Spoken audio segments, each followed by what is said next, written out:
This isn't like previous research tokens that we've talked about, whether it be AI, whether it be things like Near Protocol, even Moonbeam. This isn't necessarily a new token, and it isn't a small microcap token either. Chainlink has been around a long time. It's been a very popular token. It's been talked about a lot. It has an awful lot of partnerships that we have a look at in a moment.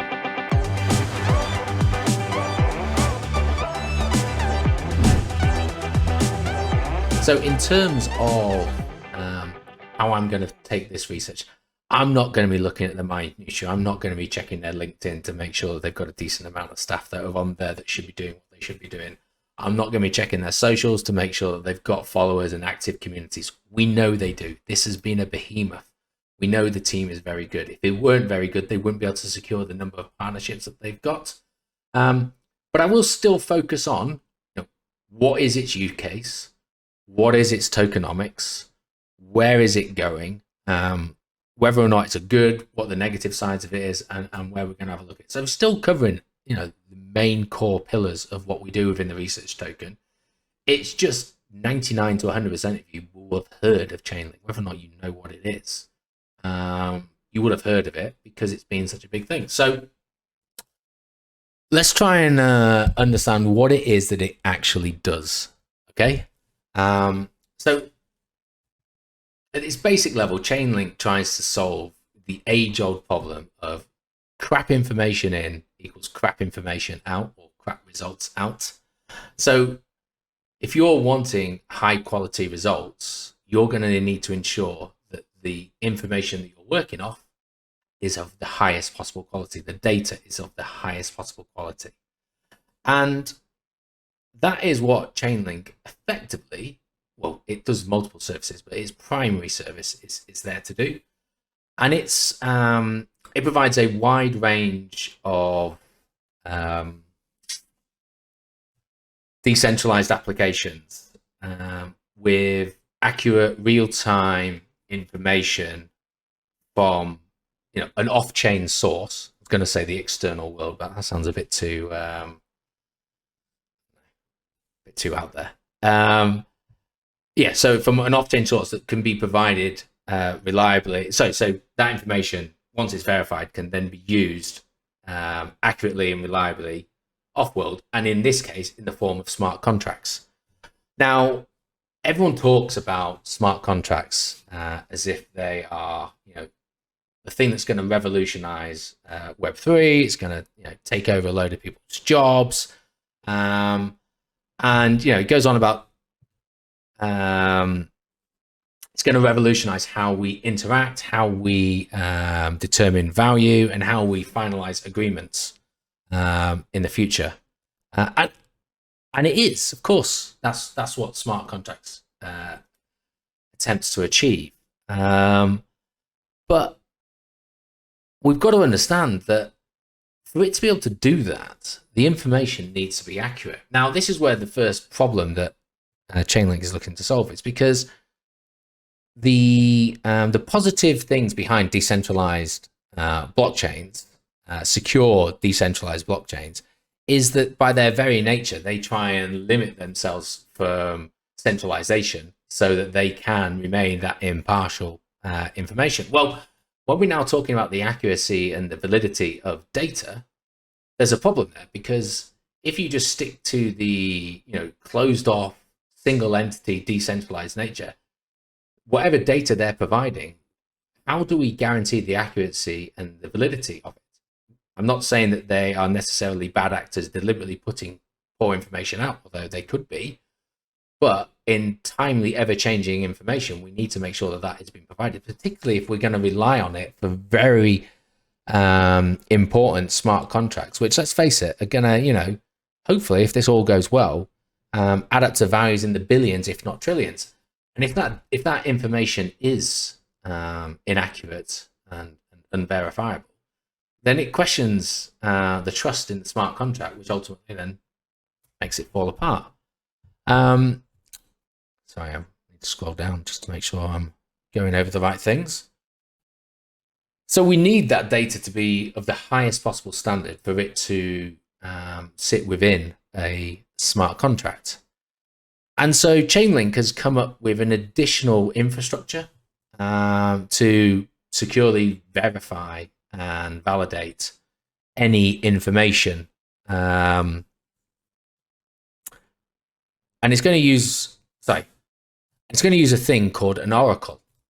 So Chainlink is a decentralized blockchain oracle network that is built on Ethereum. Now, we'll talk about Ethereum and other blockchains in a moment, but just for your knowledge, it's built on Ethereum. And the network is effectively intended to be used to facilitate the transfer of tamper-proof data from off-chain sources, as we talked about, onto smart contracts, and then again back to an off-chain.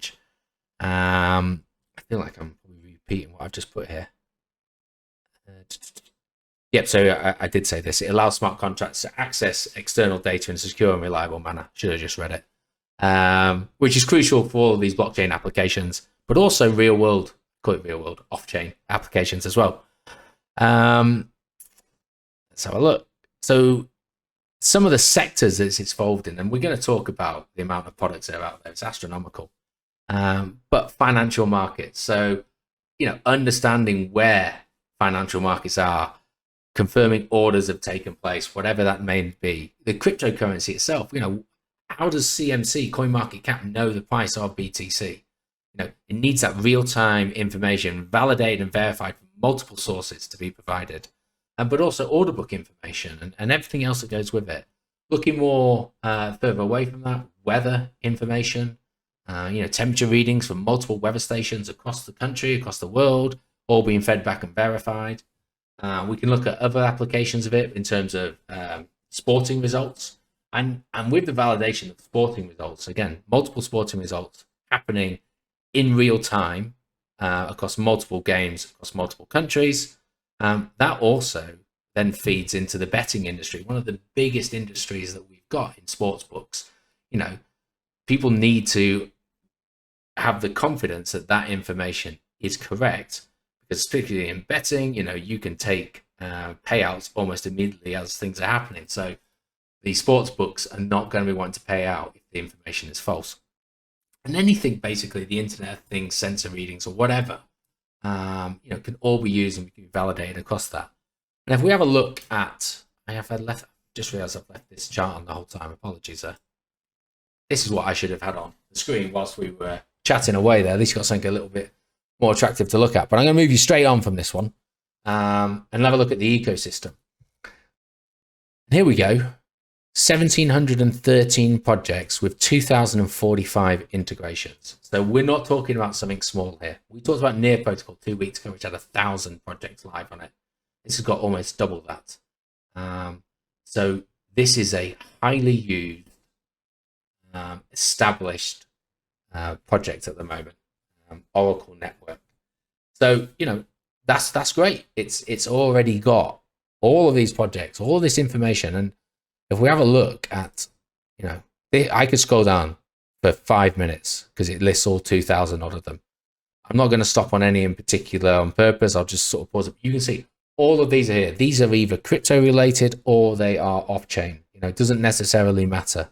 The industries, DeFi, NFT, gaming, blockchain, data providers, node operators, DEXs, the different chains that we're on, the different types of products that we're doing. We'll have a look at data feeds and VF and automation in a little bit. So yeah, it just keeps on going. It keeps on going. It keeps on going. It keeps on going. It keeps on going.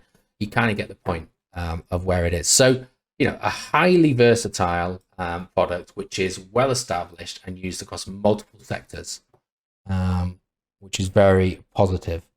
The rational biohackers put, is a token actually used for gas fees?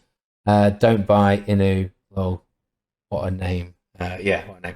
I'll go into the tokenomics in a moment, so you just have to wait there. This, again, only just scratches the surface. I don't bring this up necessarily to go through every single individual point in this. I want to draw your attention to the second to bottom line, which is all blockchains and layer 2. So we talked about that it was built on the Ethereum network, but it is accessible across multiple blockchains.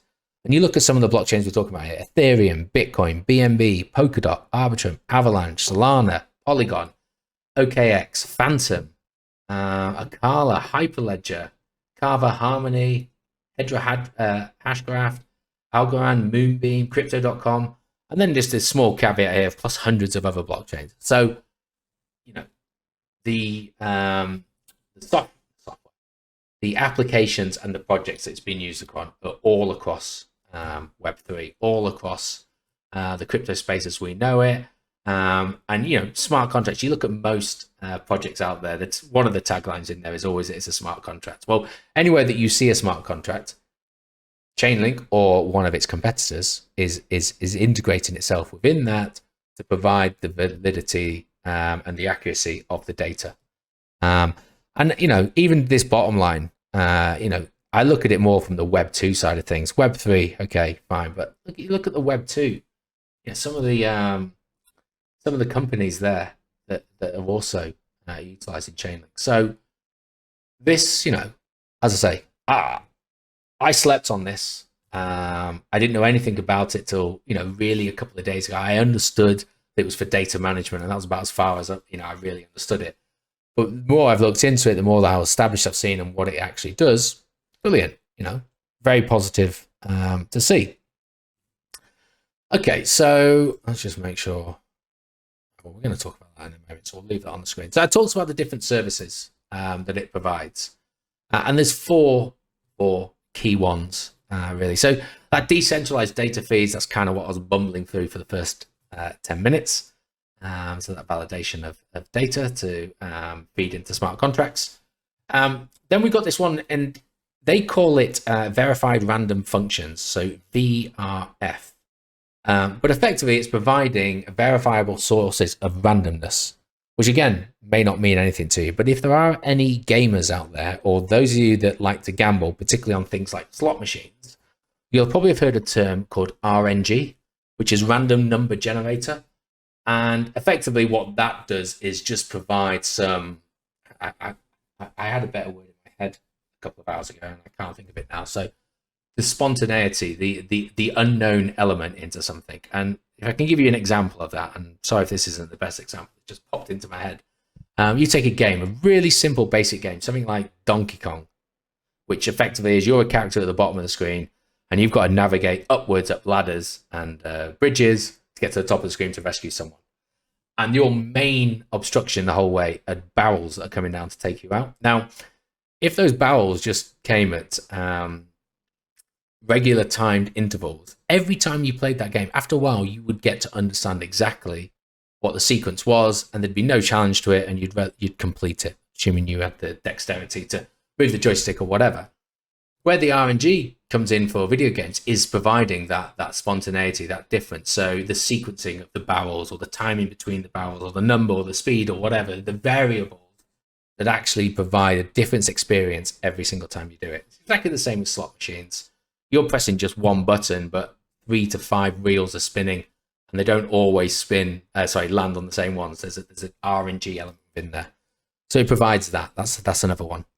It also enabled automation, which we didn't really go into, but we mentioned it as one before. And one of the problems initially with smart contracts is even when you got the data, it took a manual input to then confirm that the data has been verified, to put that within the smart contract, and for the smart contract to be actioned. This now is enabling that automation. So effectively, once a predetermined set of conditions or prerequisites have been met by the data, which is validated through the oracles, etc., then the smart contract is completed and it's shipped on. It's all done automatically. So I would have honestly thought that was prerequisite to all smart contracts, but perhaps maybe in the early days it really wasn't. And then we've kind of touched on it before, but that's supporting cross-blockchain interoperability. We've seen just how many blockchains it interacts with.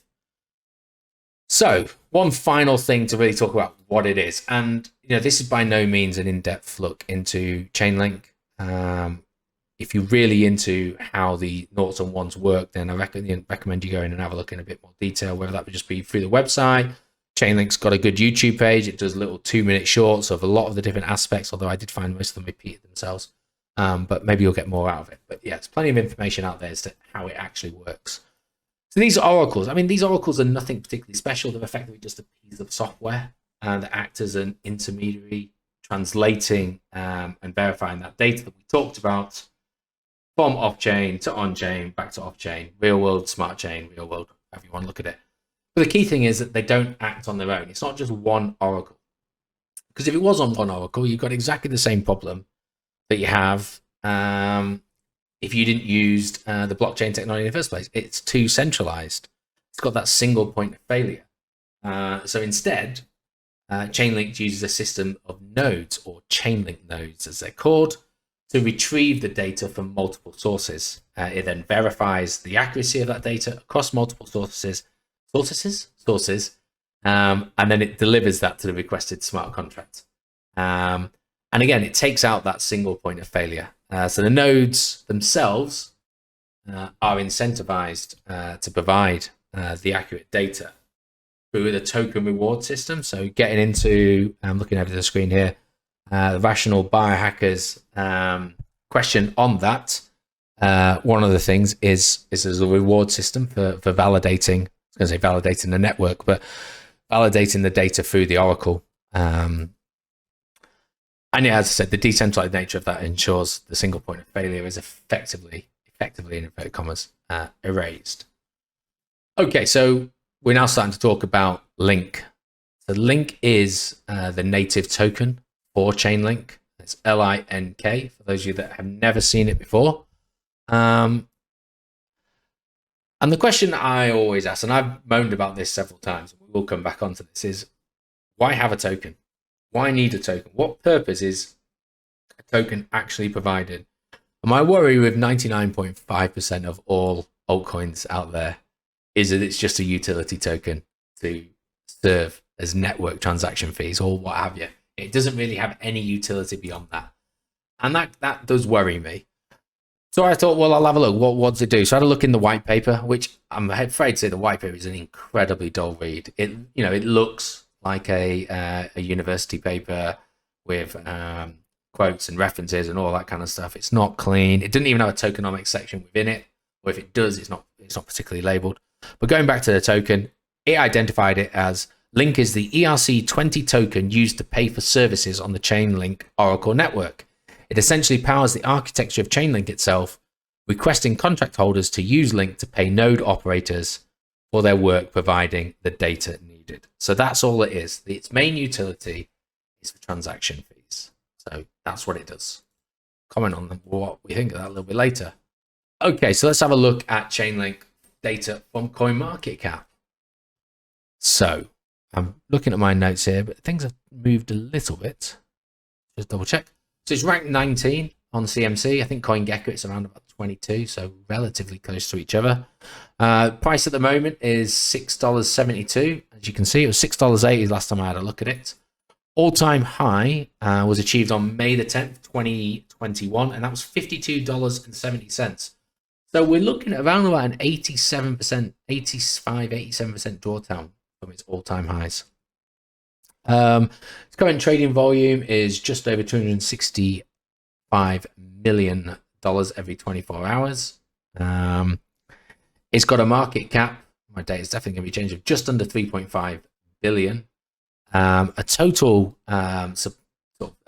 total supply of 1 billion tokens, and its current circulating supply is around about 520 million tokens. So around about 52% is available. So what else do we need to know about tokenomics? Well, normally this is where I like to dive in and have a look at how the tokens have been broken down, allocations, and vesting schedules. I've got to say that the information that's provided within the Chainlink white paper is particularly poor. And what I could find in relatively short notice was particularly poor as well. So this is the best I could find for you. And I've seen this diagram across multiple sources. So it's not a lot of information, which isn't particularly good, I'm not going to lie. So it was set up as an ICO back in September 2017. I should say that it was founded and created by Sergey Nazarov and Steve Ellis. In terms of the breakdown of the tokens, we know that there was 1 billion tokens, and the ICO, and then an additional public sale. So the public sale tokens available was 35%, so 350 million tokens. The node operators and ecosystems, so effectively staking rewards, was another 35%, so another 350 million tokens. And then the company, in inverted commas, no breakdown on what that is, got the remaining 30%. So that's it. I couldn't find a unlock schedule, a release schedule. I couldn't even find any inflationary information about it. So I will do a bit more digging on that. But at the moment, I couldn't really find much, which does make me, I'm not going to lie, particularly nervous about that, because we know there's 520 million tokens are out in circulation. We know that 350 million of those were sold to the public. What I don't know is how much of the remaining 170 million that are out there have come from the company, and how many has come from node operators and staking rewards. I can get an understanding of staking rewards when we talk about staking a little bit later on, but I still don't definitively know the answer to that. So that's something that I would usually like to know. And for something that's been around for so long, I would like to, I'd like to think that that should be readily available. But unfortunately, it's not. One of the things that I missed, so we said that it was 19 in CoinMarketCap. Go back to historical data. So I told you that its market high was on the 10th of May. Well, I could only find historical data close to that. It was on the 9th of May. And we can actually see that it got to 11. So that's as high as it got. Not a bad, climb on the market cap. So, we talk about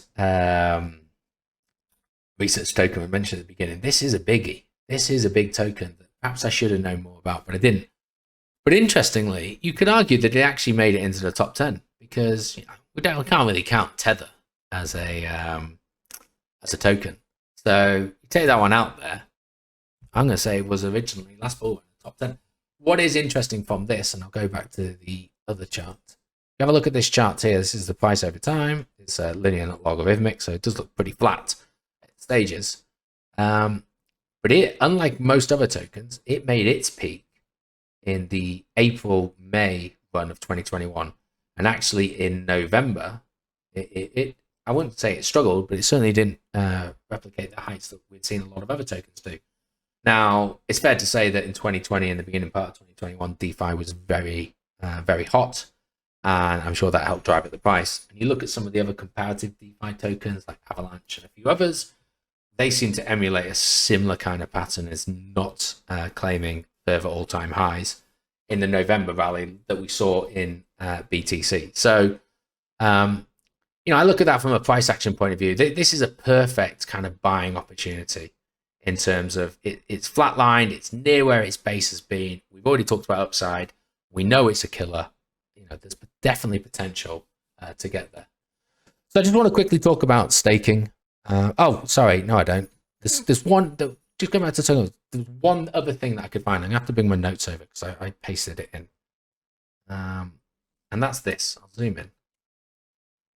So I couldn't find any clear vesting schedule. Now, that 35% I talked about nodes and an ecosystem. This is the only data I could find on that. So, and it's not. I think it was as of beginning of February. So it's a couple of weeks old. But have a look. Of that 350, I needed to verify this, don't get me wrong, but I did see this table several times. Of that 350,000, 30% of it is held within the top 10 wallets. And of the top 100 wallets, 74% of 350 million. So quick maths there is going to be what? Round about 85, 87. That's 260 million tokens. It's held within the top 100 wallets. Again, I don't know how much of that has been released or what, but that feels like a rather large amount. So we'll talk about negatives a little bit later on, but that's just something that I saw there, which caught my attention. Right, so let's have a quick chat about staking. So there is in theory, staking that is available. You can stake your Chainlink. However, you can't stake your Chainlink anymore. So in version 0.1, which is what's currently launched at the moment, they only offered 22.5 million link tokens to be staked. And as you can see here, all 22.5 million has been filled. Now, you do get a staking reward. It started off at 5%. It said approximately 5%. We now know it's 4.75 with an asterisk to it. And the asterisk is nowhere to be seen. So we don't know what that asterisk means. And I can't click on it either. So there is an asterisk. I'm sure it'll say that that price is not guaranteed to remain at that level. So you can't actually stake any link at the moment. Now, they have announced that they are, I'll just go to this next document. So staking version 0.1, as we said, is live on mainnet, and that's got the 22.5 million. I scroll down, I'm probably not going to find it quickly, so I won't bother keep on looking. But effectively, they've said that they will be launching a version 1. And within that, they're going to increase the staking by another 50 million. So that'll be 72.5 million tokens that will be available. Now, if the speed at which that 22 million filled up is anything to go by, if that is something that you are interested in, you need to find notifications, join their socials, because once it's released, and I don't have a date or a time frame for when that's going to be released, I imagine it'll fill up rather quickly. One of the problems, though, is currently, if you do stake, and if you manage to get into version 1 when that launches, there is actually no mechanism currently to unstake your token. So a bit like how Ethereum was, if you were to stake, it's locked up indefinitely till version 2 is released. Now, there's no actual date for when version 2 is going to be released. I've seen people say it's going to be in 6 months' time. I've seen people say it's going to be in 12 months' time. The feeling that I get is no one actually knows when it's going to be. And there's no definitive date that's been provided by Chainlink. So, again, if you are lucky enough to manage to get staking abilities, you just got to know you're going into that. And at the time, you will not be able to unstake it until such time as version 2 is released. There's a bit of a roadmap here. Roadmap is a loosest term. This is more what each of them is going to achieve. But we're in version 0.1 at the moment. So, yeah, in terms of competition, before we get into negatives, so I think it comes technically under the data management section. Now, the data management section is pretty long. So if we look at those that are using that Oracle inverted commas technology, I think the two biggest ones that are out there are Band Protocol, so this one here, and API 3.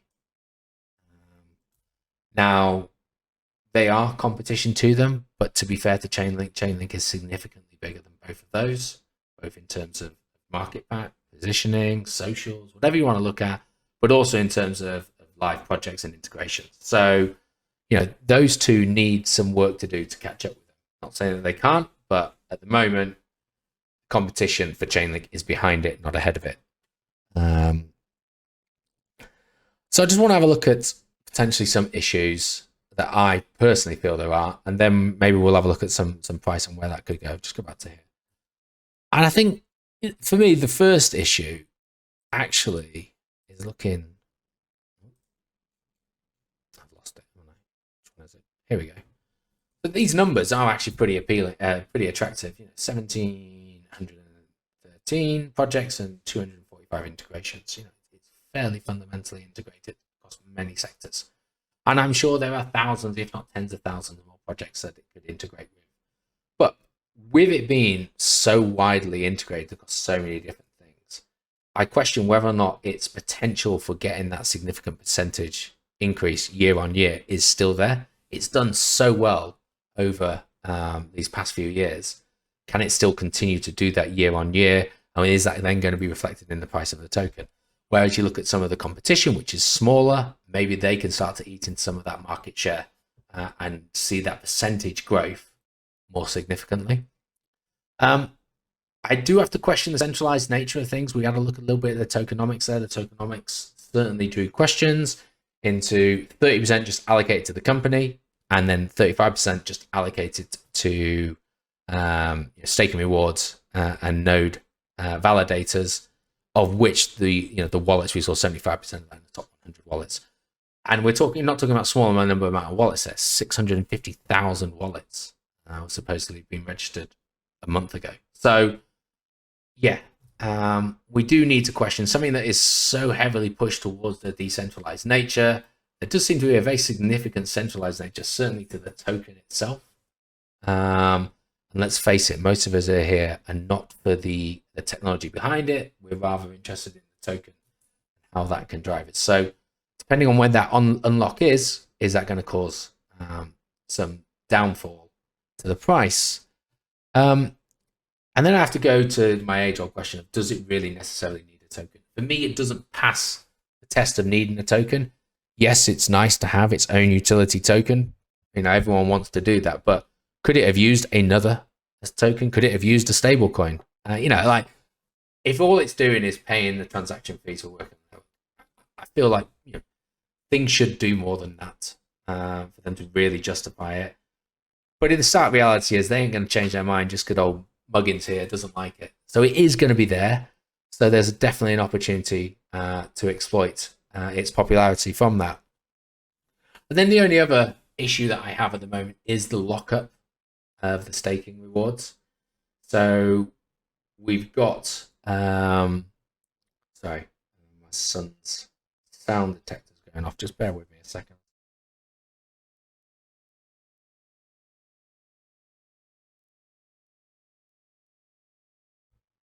I don't think he is, so we'll just carry on. If he keeps on going off, I'll have to head up. Apologies, sir.